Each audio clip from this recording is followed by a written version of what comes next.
परिवाद वाले सवाल पर अखिलेश जी ने क्या धोया है भाई? मेरी आप मदद करिए। हाँ। क्यों? क्या हुई? ये जो बीजेपी का फलता फूलता परिवारवाद है, ये पढ़ दीजिए। पढ़िए ना आप सर। मैं नहीं पढ़ूंगा इसको। क्यों? मैं चाहता हूँ कि चश्मा आप मंगवा पढ़ें। दीजिए अखिलेश जी का। अच्छा, हमको सिखा रिया है। नहीं, चश्मे की जरूरत नहीं है मुझे। हाँ। मुझे चश्मे की जरूरत नहीं है।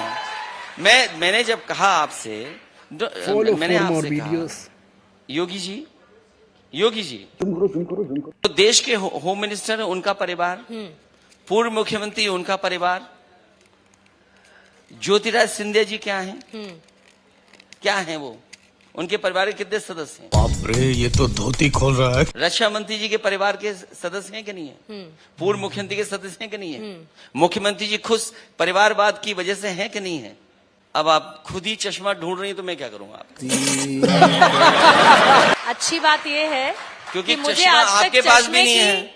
वो मुझे आज चश्मा तक इसलिए चश्मे नहीं है की क्योंकि जरूरत पढ़ना नहीं पड़ी। जानते आप। गजब बेइज्जती है। लेकिन मेरे पास पर्चा नहीं है, बस दिक्कत यह है सर। बहरहाल बीजेपी भी यहाँ नहीं है और मेरे पास पर्चा भी नहीं है। लेकिन फिर ऐसे मुझे याद आता है तो अखिलेश यादव कौन है, फिर मुझे याद आता है कि राहुल गांधी कौन है। तकलीफ हुआ है बेचारे को। फिर इसी तरीके की फहरिस्त है, बस मेरे पास पर्चा नहीं है। दिक्कत इसी बात की है, वरना मैं बिना चश्मे के बहुत बढ़िया आपको पढ़ के बताऊंगी। अभी बदत है भाई, अभी बदत है। या फिर बीजेपी का कोई यहाँ होता अगर तो बिना वो चश्मे आपको के आप के पढ़ बता सकते हैं तो ये 2 पन्ने जरूर आपको पढ़ना चाहिए। मैंने कहा तो कि कम ये से काम कम आपका आईसाइट है तो सर। आपकी चेक हो जाए मैं कि आप अपना- पढ़ भी पाती हैं कि नहीं पढ़ पाती हैं। आप पढ़िए घोषणा पत्र और आप आईसाइट पढ़िए। के साथ साथ कैमरा भी चेक हो जाएगा सुनिए, कि अखिलेश कैमरा ये चलाता है कि नहीं चलाता अखिलेश है। जी, मुझे घर जाना है। रुला दिया ना बेचारी को।